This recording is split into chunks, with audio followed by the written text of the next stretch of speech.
Muy buenas noches, compañeras y compañeros, ciudadanas y ciudadanos de la República Argentina. Estamos ya al lunes 1 de abril de 2019 y siempre tratando de seguir el camino hacia la Escuela Superior Peronista, compartiendo con ustedes las materias que fueron objeto de ese plan de estudios.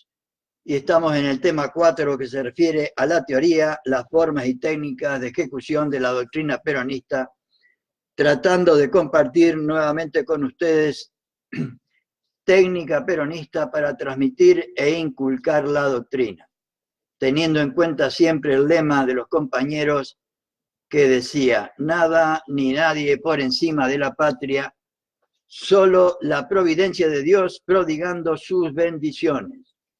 Nosotros todos unidos para amarla, para idolatrarla y para defenderla. Y vamos a continuar con el capítulo 3, o sea, la transmisión individual de la doctrina. Y ayer estuvimos viendo las características del destinatario de la transmisión de nuestra doctrina, que es nada más, nada menos que el hombre, la mujer, el ser humano de carne y hueso, cuya descripción nos hicieron con toda claridad los primeros peronistas. Pero vamos a seguir viendo ahora otros elementos que nos ayudan, según lo indicaban los primeros peronistas, nos ayudan a transmitir la doctrina a las personas con las que nos relacionamos. Y nos proponen la amistad como instrumento, para transmitir la doctrina al conjunto del pueblo, a las personas con las que nosotros nos relacionamos. Y Perón lo dice así: para un peronista no puede haber nada mejor que otro peronista. Lema que después, cuando volvió en 1974 o 73, lo amplió para decir que para un argentino no puede haber nada mejor que otro argentino. Pero acá los compañeros nos proponen esta primera consigna peronista para indicarnos que de nada valdría tener un conocimiento frío de los hombres y de las mujeres. De nada valdría manejar perfectamente todos los esquemas psicológicos que ayer esbozamos si el trabajo doctrinario carece de sentimiento y de amor.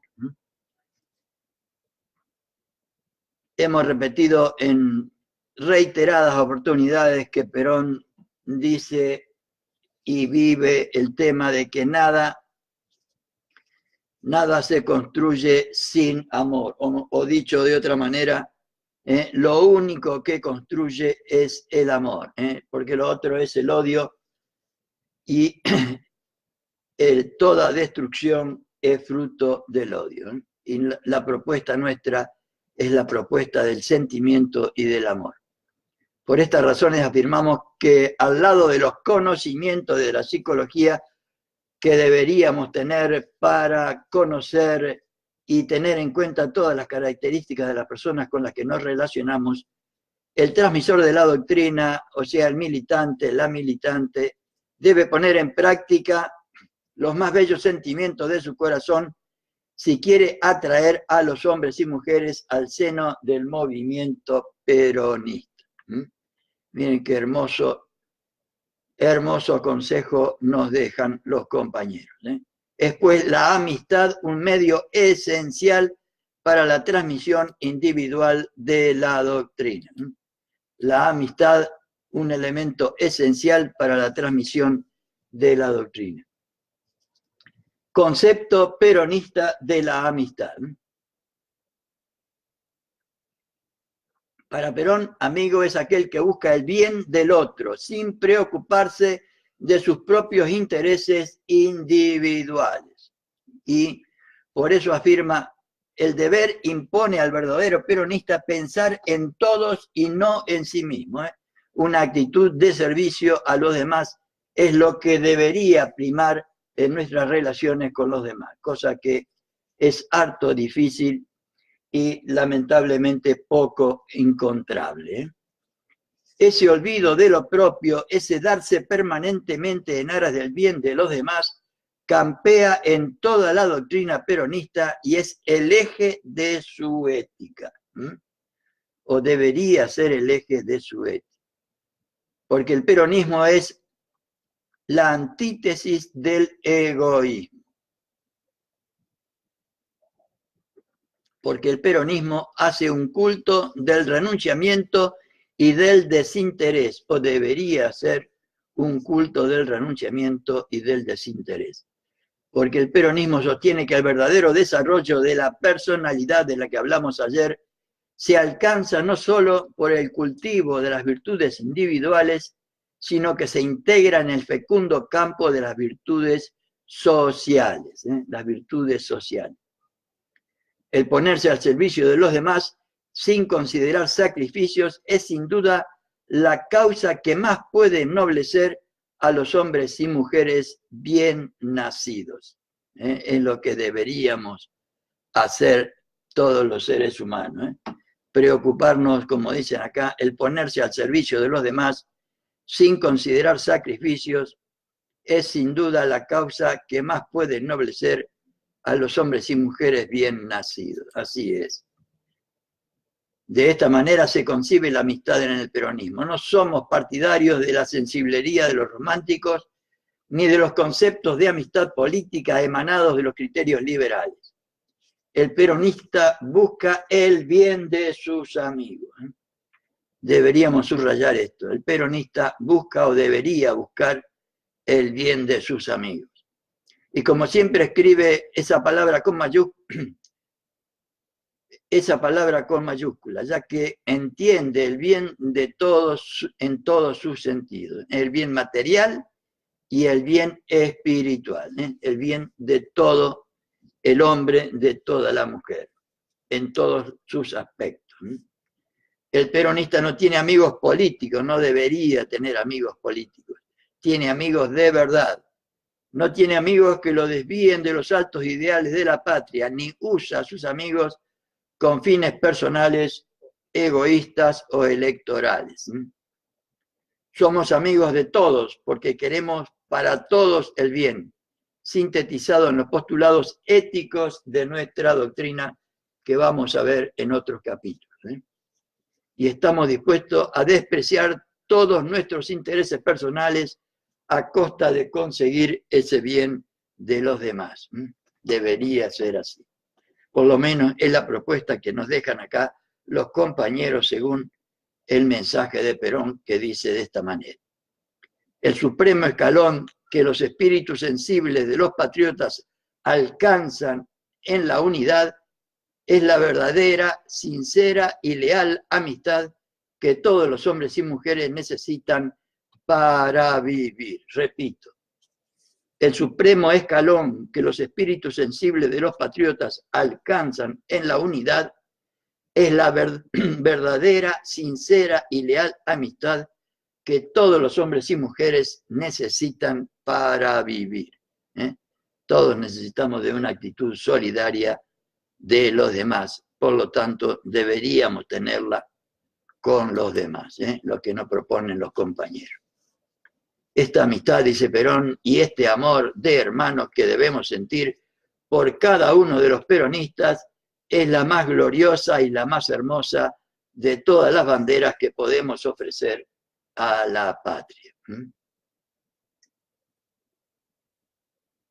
Pero ese amigo dejará de ser nuestro amigo cuando, olvidado del alto sentido de la amistad peronista, nos quiera inducir a dejar a un lado los sagrados intereses de la patria y los objetivos de nuestra doctrina, que no son ni más ni menos que buscar o trabajar y trabajar por la felicidad de nuestro pueblo y la grandeza de la patria. Los fines, los objetivos de nuestra doctrina. hay un amigo superior a todos los demás, nos dice Perón, y ese amigo es la patria, es la nación, es el interés del conjunto.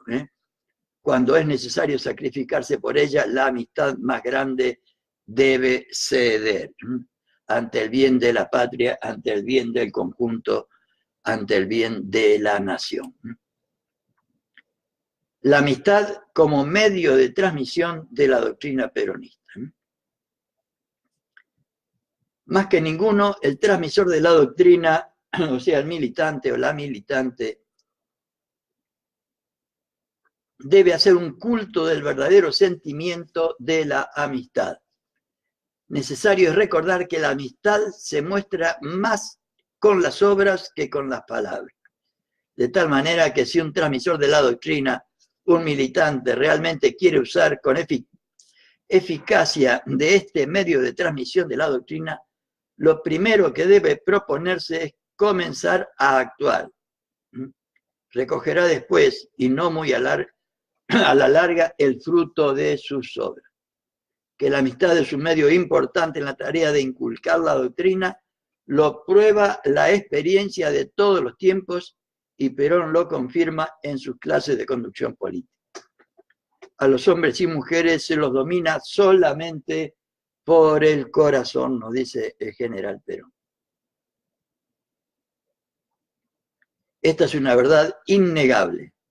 La influencia de los amigos sobre la formación, elaboración y sistematización de conceptos, juicios y raciocinios es tan probada como experimentada en todas las edades, así es. Desde la más tierna infancia, el ser humano sufre influencia de las personas que lo rodean. Pero cuando a esa persona la ligan lazos afectivos, entonces la influencia adquiere caracteres fundamentales. Predicar la doctrina implica llegar al alma de los hombres y mujeres para dejar en ellas nuestras propias ideas. Y para llegar al alma de los hombres y de las mujeres, tenemos una puerta que no ofrece resistencia alguna, el corazón. Teniéndolo presente, el transmisor de la doctrina, o sea, el militante, la militante, no debe cejar jamás en su empeño de conquistarse el corazón de los interlocutores. Modales cultos y sencillos, alegría y afabilidad, formación intelectual y conversación amena, sano interés por los problemas ajenos y voluntad pronta para solucionarlos, y por sobre todas las cosas, gran limpieza y bondad de corazón configuran condiciones ineludibles para ganar la amistad de los hombres y de las mujeres. Elementos esenciales de la convivencia humana. Y como expresión práctica, las obras. El transmisor de la doctrina, o sea, el militante, la militante, no tiene derecho a descansar una noche si durante el día no ha cumplido positivamente una buena acción. Néstor Kirchner decía esto, todos los días hagamos una obra buena. Nos atreveríamos a insinuar el nombre de gauchadas peronistas para estos actos de amistad, para estas buenas obras y acciones. Es la gauchada en el propio sentido del vocablo popular, es decir, una acción embellecida por una aureola de bondad, de sencillos y puros sentimientos. Este ejercicio de la diaria gauchada peronista trae aparejados dos aspectos altamente provechosos. El primero, dirigido al propio transmisor de la doctrina, o sea, al militante, sobre cuyo corazón produce frutos de bondad y virtudes. En segundo término, dispone los ánimos del interlocutor o la interlocutora y lo hace más permeable a la influencia del transmisor de la doctrina o del militante. Hacer peronismo, es decir, la verdad, es promulgar el amor entre los hombres y mujeres es hacer prevalecer los valores espirituales sobre los materiales, es hablar de justicia y asegurarla, es, en otras palabras, hacer bien en todas partes.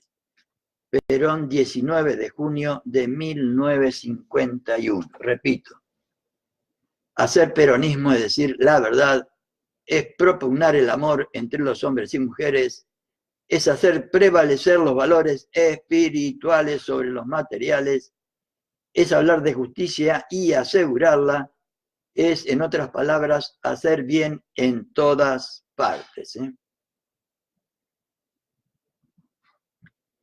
Y como tema tercero, en este tercer capítulo, hablamos de la técnica propia de la transmisión individual de la doctrina.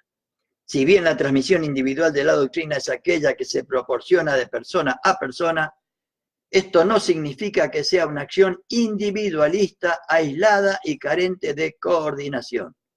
Antes, al contrario, finca su eficacia en el hecho de su propia organización. En el hecho de su propia organización. Y vamos a ver entonces la organización de la transmisión individual de la doctrina. ¿Qué nos dicen los primeros peronistas?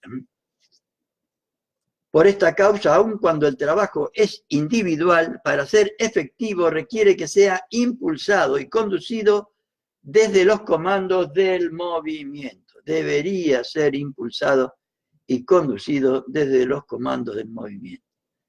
Ya sean las unidades básicas, ya los sindicatos, ya los centros de transmisión de la doctrina o las autoridades del movimiento, siempre se postula la existencia de una entidad que organice el trabajo individual. Debería haber quien organice el trabajo individual. Como esto no existe hasta ahora, yo humildemente estoy tratando de suplir esta falencia en la medida de mis escasísimas posibilidades y por eso estoy retransmitiendo todos los días el programa de la Escuela Superior Peronista y hoy lunes hemos empezado con conducción política a partir del 1 de abril. Mañana martes vamos a empezar con historia del peronismo. El miércoles empezaremos con los principios esenciales de la doctrina peronista. El jueves retransmitiremos organización peronista y el viernes empezaremos también a retransmitir técnica peronista para la transmisión de la doctrina, que es lo que estamos compartiendo ahora con ustedes, pero empezando nuevamente desde el primer capítulo, teniendo por lo menos un plan que ustedes puedan acceder en forma permanente a través de, repetirlo a través de Facebook, por supuesto, como estamos haciendo estas cosas. Entonces, los primeros peronistas nos decían que ya sean las unidades básicas, ya los sindicatos, ya los centros de transmisión de la doctrina, como los Ateneos, por ejemplo, que había, o las autoridades del movimiento, siempre se postula la existencia de una entidad que organice el trabajo individual. Allí se planifica, se estructura, se debería planificar, estructurar, se debería conducir, coordinar y fiscalizar, y se racionalizaría y se mueve a la ejecución la transmisión de la doctrina. Vamos a ver, a decirlo bien como lo decían los compañeros. Allí se planifica, se estructura, se conduce, se coordina, se fiscaliza, se racionaliza y se mueve a la ejecución la transmisión de la doctrina. Quiere decir que no debe estar nada dejado al azar.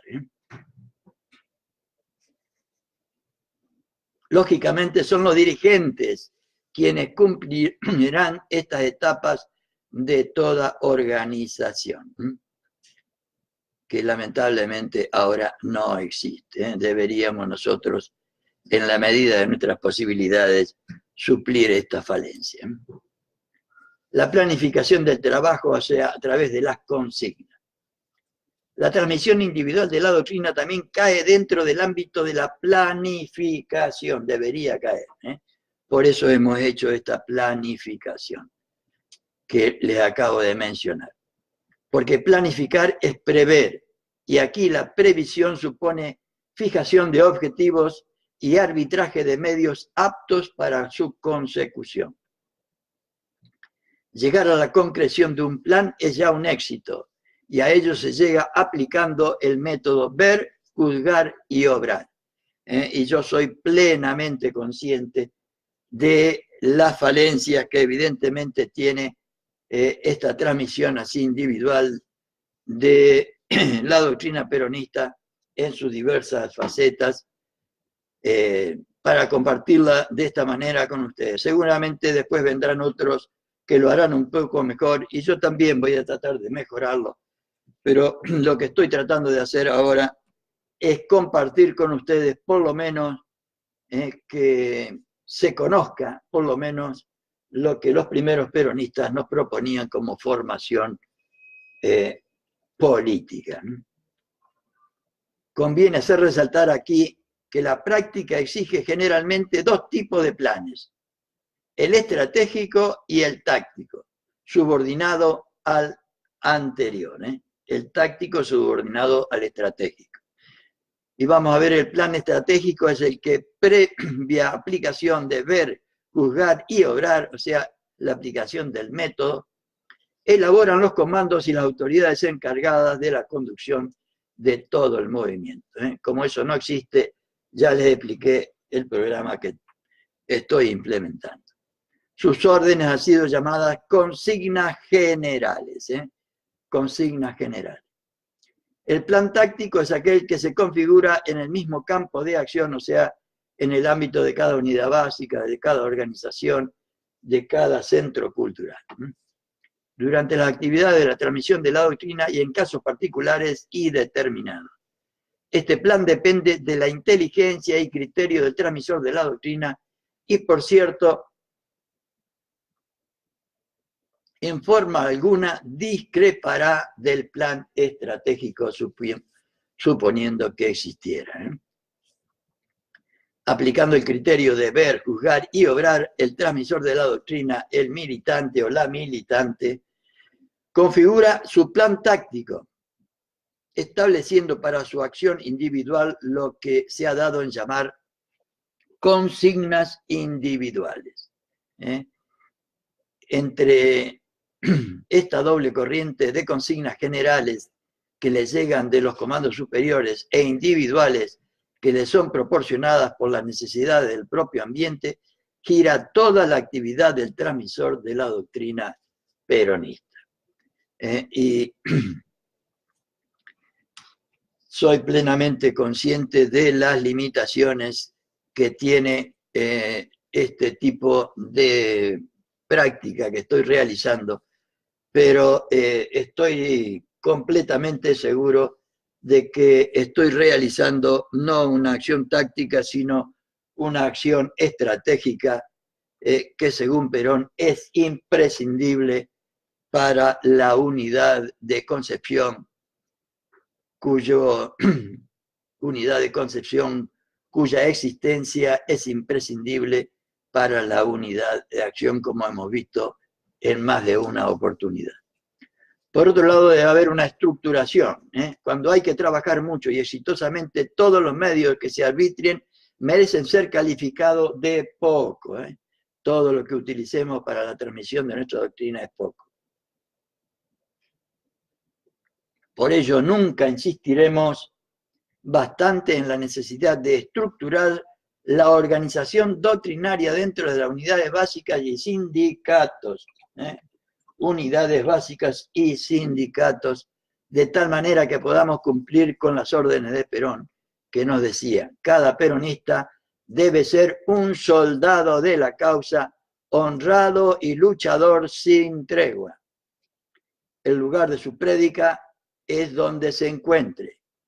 Posee una doctrina justa y verdadera, o sea que predicarla debe ser su placer y su orgullo.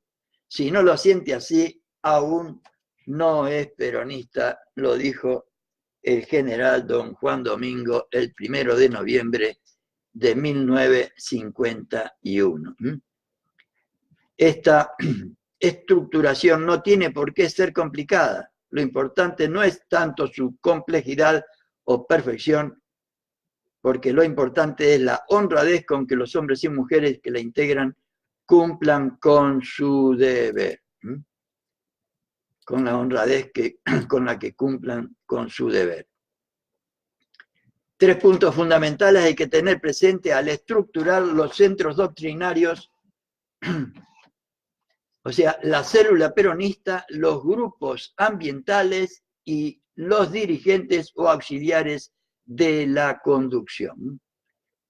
Y nos va a hablar primero de las células peronistas. Miren todas las sugerencias y propuestas que nos hacen los primeros peronistas para alcanzar la perfección o irnos perfeccionando en la transmisión de nuestra doctrina. La célula peronista.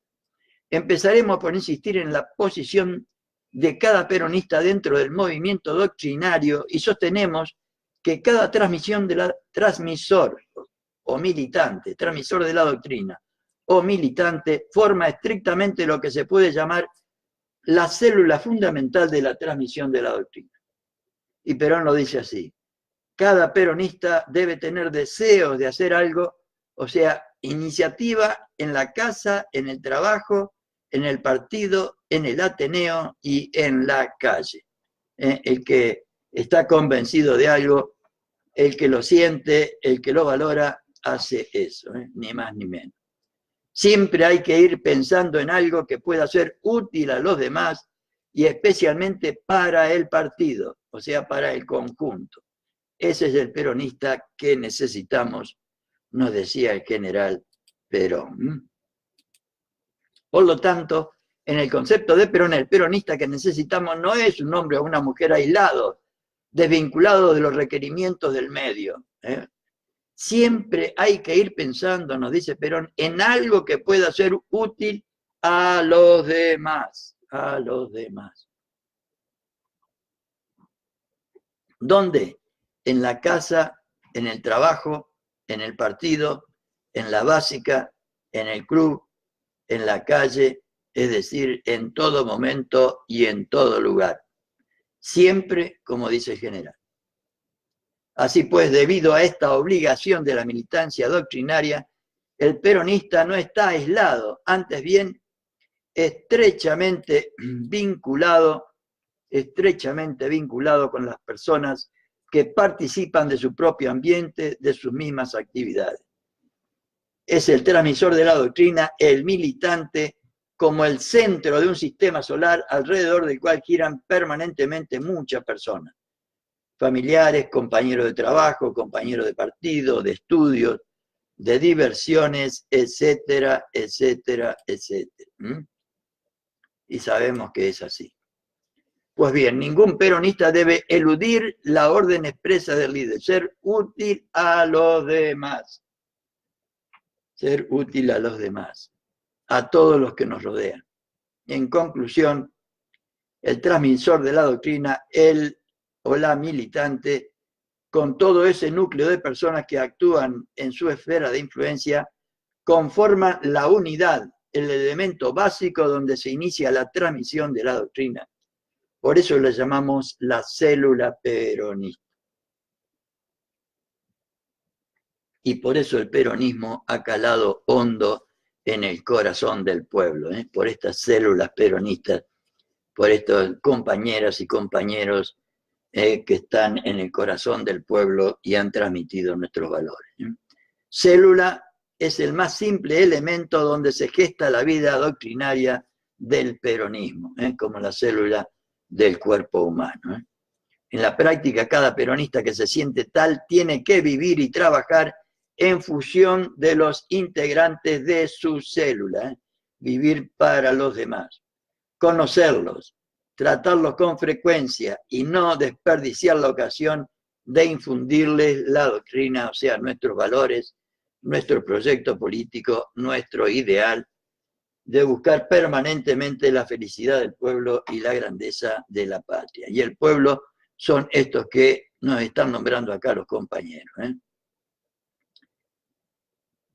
Recordar que antes que nada es obligación de todo peronista peronizar su propia célula, o sea, su propio ambiente. Además de la propia célula, el propio ambiente, están los grupos ambientales, del que nos hablan los compañeros. Para que el trabajo de los transmisores de la doctrina, o sea, de los militantes, en su célula no resulte individualista, y también para intercambiar experiencias y transmitir consignas, conviene dentro de los centros de las unidades básicas y sindicatos formar varios grupos de transmisores de la doctrina, cada uno presidido por un encargado o conductor del grupo. Otra sugerencia más realmente interesante. Es interesante tener en cuenta al hacer la subdivisión que los grupos estén formados por personas con inquietudes, con formación y problemas afines. Por lo tanto, hay que estructurar los grupos contemplando la afinidad de sus componentes. De esta manera será más provechosa la actividad y la formación del grupo. Para que el trabajo sea fecundo, el grupo se debe reunir periódicamente, presidido por el conductor del grupo. En esa reunión se tomará cuenta del trabajo realizado por cada miembro del grupo, se solucionarán dificultades y se intercambiarán experiencias, que es lo valioso en todo grupo. También hay que recordar que el grupo nunca debe perder su jerarquía de centro de formación y estudio, y en la práctica conviene que no se congreguen más de 25 personas para su mejor formación y conducción. Más, tener un grupo mayor es muy difícil manejar. Mejor dicho, es muy difícil intercambiar entre los integrantes del grupo, siendo un número mayor de eso. Por otro lado, nos hablan de los auxiliares de la conducción, que somos los militantes. Recordemos siempre que en conducción política Perón nos dice que los elementos de la conducción son el conductor, los cuadros auxiliares o militantes y la masa y su organización. Los encargados de grupo, lo mismo que el encargado de doctrina de todo el centro doctrinario, o sea, la unidad básica o el Ateneo, y las demás autoridades del mismo son los auxiliares de la conducción de todo el movimiento. Claro. Sobre ellos recae la obligación de conducir y hacer ejecutar, coordinar, fiscalizar y racionalizar el trabajo doctrinario y el cumplimiento de los planes y consignas del movimiento. Por intermedio de ellos, las órdenes van a los grupos ambientales, donde cada miembro las recibe para hacerlas llegar a todos los integrantes de la célula. Y por último, las condiciones propias del que realiza la transmisión individual de la doctrina. El solo enunciado basta para interpretar el alcance de las condiciones que son propias del transmisor de la doctrina, del militante o la militante que se dedica a la transmisión individual de la doctrina. Y los compañeros lo sintetizan en lo siguiente. Conocimiento de la doctrina, de ahí su importancia de su transmisión. Conocimiento de los hombres y mujeres, o sea, conocimiento de las herramientas que nos brinda una psicología por lo menos elemental, de la forma y manera que nos la propiciaron en la clase anterior los compañeros del primer peronismo, ascendientes sobre los receptores de la doctrina, o sea, amistad, presencia permanente en el ambiente y empleo inteligente de la técnica general y de la técnica individual propias de la transmisión de la doctrina. Y con esto terminamos el capítulo tercero. No lo terminamos. Nos falta un poquito todavía. Pensé que se terminaba.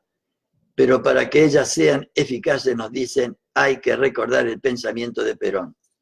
No es bastante con tener conocimientos, es necesario tener también un corazón y a través de ese corazón transmisor crear corazones receptores y a través de ellos impregnar a todo el país. Esta es la tarea que tenemos pendiente, compañeras y compañeros, en mi humilde opinión, y la razón fundamental por lo que hago lo que estoy haciendo, sabiendo de las limitaciones que esto tiene. Repito, la transmisión individual de la doctrina nos impele a tener en cuenta que no es bastante con tener conocimientos, y si no los tenemos, peor todavía.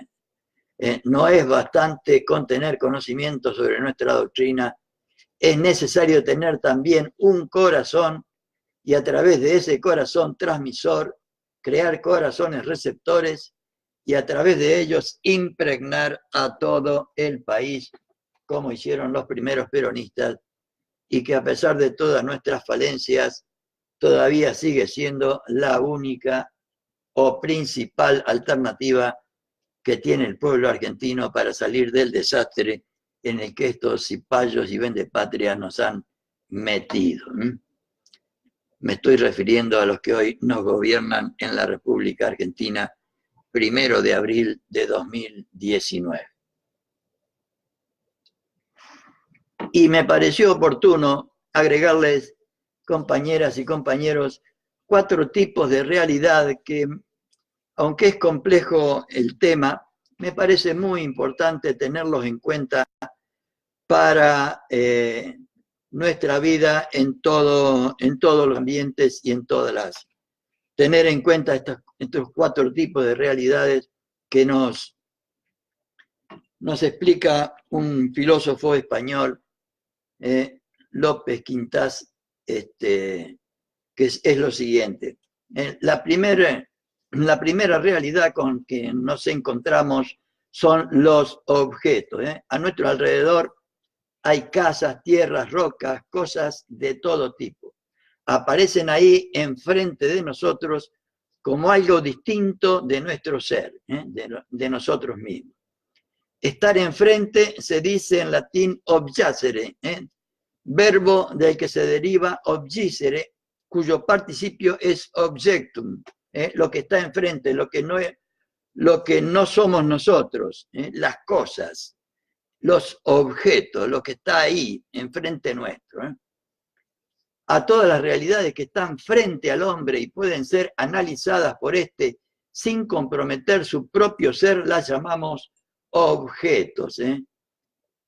Son realidades objetivas. Estas realidades pueden ser medidas, pesadas, agarradas con la mano, situadas en el espacio, dominadas, manejadas, etcétera, etcétera, etcétera. Repito, los objetos son realidades que pueden ser medidas, pesadas, agarradas con la mano, situadas en el espacio, dominadas, manejadas, etc. El otro orden de realidades son los sujetos o personas. Ustedes, los hombres, las mujeres que existimos en este planeta mundo, las personas. Pero en el mundo existen realidades que son en un aspecto delimitables, asibles, pesables, dominables, manejables, y en otro no. Nosotros, o sea, ustedes también, son seres humanos o personas. Con una cinta métrica puedo medir fácilmente sus dimensiones, el alto, el ancho, pero lo que ustedes abarcan en diversos aspectos, el ético, el afectivo, el profesional, el estético, el religioso, no lo puedo delimitar. Ni ustedes mismos podrían decirme exactamente hasta dónde llega, por ejemplo, su influjo sobre los demás y el de los demás sobre ustedes. ¿Dónde termina el que ama? ¿Dónde empieza el ser amado? Preguntaba una mujer a su esposo en un drama de Gabriel Marcel. El amor es una realidad y lo mismo el influjo que ejercemos unos sobre otros, pero su realidad no es del mismo tipo que la de los objetos. Tiene un alcance mayor y escapa en buena medida a la vista, al tacto, al cálculo preciso, pero puede de alguna manera imaginarse. La persona humana se constituye como tal y se desarrolla creando vínculos de diverso orden con multitud de realidades. Repito, tiene un alcance mayor y escapa en buena medida a la vista, al tacto, al cálculo preciso. Este otro orden de realidad que tenemos los seres humanos, los hombres y las mujeres. Pero puede de alguna manera imaginarse. La persona humana se constituye como tal y se desarrolla creando vínculos de diverso orden con multitud de realidades. La familia, el colegio, el pueblo, el paisaje, la tradición, las amistades, las obras culturales, la vida profesional, la actividad creativa, los deberes éticos, el ser supremo, Dios, etc. O sea, otro orden de realidades. Las personas que son en parte medibles, asibles, tocables, pero en otro orden no. O sea, somos, como se dice en el peronismo, materia y espíritu, las dos cosas. Otro orden de realidades que este hombre le llama ámbitos, los ámbitos. Esos vínculos que se establecen entre los seres humanos suelen suponer un influjo mutuo. Esa trama de interrelaciones constituye un gran campo de juego en el cual la persona va adquiriendo un modo de ser particular, una personalidad, como decíamos ayer, al hablar del destinatario de la transmisión de nuestra doctrina. El ser humano va adquiriendo una personalidad cada vez más definida, una especie de segunda naturaleza que explica lo que nosotros somos. Esta segunda naturaleza se denomina en griego ethos, con acento circunflejo. De ahí deriva la palabra ética. Cuando queramos fundamentar nuestra vida ética, nuestra vida de relación con los demás, que no es otra cosa, la vida ética, habremos de partir de esta idea relacional de personalidad, vista como nudo de relaciones o vínculos. Cada persona es un nudo de relaciones, advertía Saint-Exupéry. Está constituida por una trama de vínculos que en parte le vienen dados y en parte contribuye la persona a fundar. Cada persona, por un lado, le vienen dados esos vínculos por la familia, por los amigos, por el colegio, y otros también los crea él para constituir su personalidad. Cada uno de ustedes implica diversas relaciones, abarca cierto campo. No se reduce, por tanto, a un mero objeto.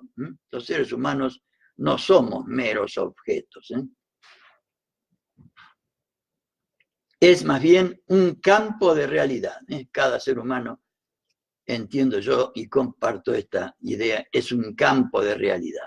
A este tipo de realidades que no están hechas de una vez por todas, sino que tienen iniciativa y deben ir configurando su ser mediante la creación de vínculos fecundos con las realidades del entorno, la denominamos ámbito de realidad o sencillamente ámbitos.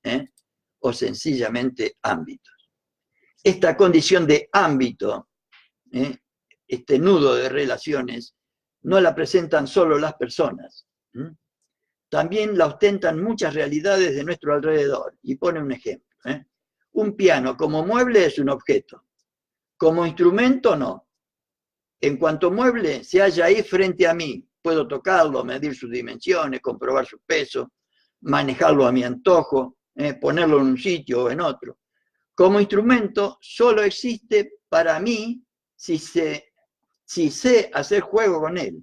si soy capaz de asumir las posibilidades que me ofrece de crear formas sonoras. Si lo sé, o sea, me sirve como instrumento, o puedo establecer una relación con él si sé utilizarlo como tal y sacarle, sacar de ese instrumento sonoridades, ¿no? Entonces deja de ser un objeto para convertirse, para convertir un ámbito de relación entre ese ser humano y ese objeto. Al hacer juego con el piano, este deja de estar fuera de mí, se une conmigo en un mismo campo de juego, el campo de juego artístico que es la obra interpretada. Esa unión debe ser respetuosa y colaboradora, no dominadora. Y la organización espiritual de la que hemos hablado en otras oportunidades pertenece a este último orden de realidades. Más aún, es una realidad envolvente. Perón dice que toda organización tiene un aspecto espiritual y un aspecto material. El ámbito pertenecería a este ámbito de lo espiritual. Y por último, las realidades envolventes, que lamentablemente muchas veces no las tenemos en cuenta y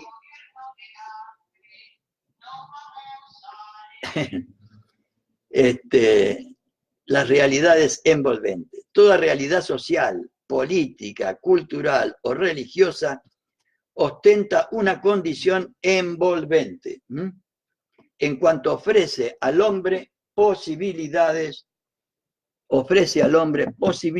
de juego y de iluminación.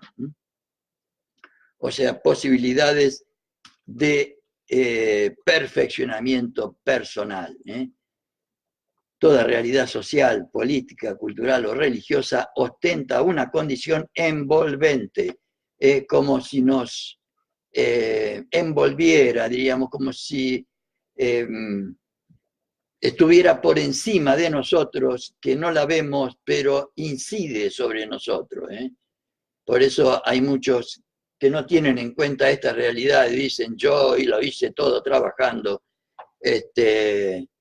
a mí la política no me regaló nada, no me hicieron nada, y no tienen en cuenta estas realidades envolventes, que te guste o no, la realidad social, política, cultural o religiosa ostentan condición envolvente en cuanto ofrece al hombre posibilidades de juego y de iluminación, o sea, para su perfección.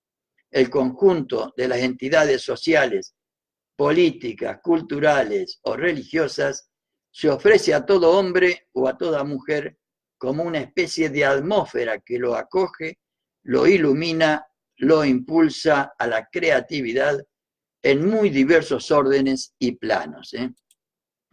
El ser humano es coartífice de la sociedad, la política, la cultura o la religión, y al mismo tiempo es nutrido espiritualmente por ella. Es así nomás. Yo comparto plenamente esta idea. Y la repito, el ser humano es coartífice de la sociedad, de la política, de la cultura o de la religión, de acuerdo a sus inclinaciones. Y aunque no las tenga, estas realidades inciden sobre nosotros. Pero por otro lado, podemos ser coartífices, y al mismo tiempo es nutrido espiritualmente por ella. Se trata de una relación reversible, de ida y vuelta, que está en la base de todo fenómeno social, político, cultural o religioso, y que debe conocerse con la mayor claridad en su interna articulación. Si se desconoce esta articulación de la actividad dialógica entre el hombre, lo real, y la sociedad, la política, la cultura o la religión, se tiende a destacar unilateralmente el papel que juega uno u otro de entre ellos, abocando así a las posiciones extremistas del subjetivismo y del objetivismo. al acceder a la primacía, al conceder la primacía a uno de los polos de los esquemas interior-exterior, autonomía, heteronomía, considerados como dilemas, no se adopta la actitud relacional que exige el fenómeno de la sociedad, la política, la cultura o la religión para ser entendida correctamente. Frente a la interioridad, entendida aquí en el sentido de reducto privado de cada individuo y a la tendencia de éste a pensar y valorar de modo subjetivo y arbitrario, como decíamos antes, eso que se piensan que todo lo han conseguido solos, debe afirmarse que las realidades sociales, políticas, culturales o religiosas muestran un carácter exterior y objetivo, pero la apropiación de estos bienes sociales, políticos, culturales o religiosos, objetivos y exteriores, debe realizarse por vía de interiorización, es decir, de la asunción lúdica de las posibilidades de juego que albergan.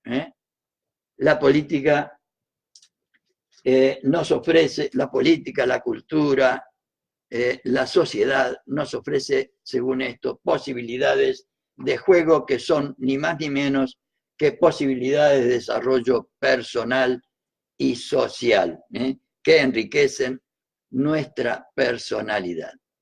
Y con esto, compañeras y compañeros, vamos a terminar por hoy nuestra presentación de este capítulo tercero de Técnica Peronista para transmitir e inculcar la doctrina, donde los primeros peronistas nos plantearon la forma y la manera de encarar la transmisión individual de la doctrina.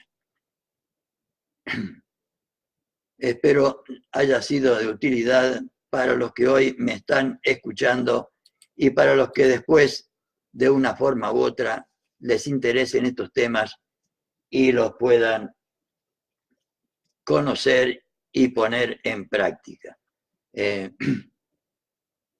Son temas que, por cierto, no son habituales ni conocidos por nuestros militantes, y es una de las tantas razones por las que, aún con mis falencias y la transmisión así unipersonal, ya vendrán formas y maneras. Por lo menos lo que yo quiero es dar a conocer estas ideas, estos temas que creo son absolutamente necesarios para que vayamos adquiriendo las condiciones para transmitir nuestra doctrina, para que podamos lograr unidad de concepción, para tener la mínima unidad de acción que nos lleve nuevamente a conseguir el gobierno y el poder para lograr de nuevo la felicidad de nuestro pueblo y la grandeza de la patria. Muy buenas noches, compañeras y compañeros, y será hasta cualquier momento, si Dios así lo permite.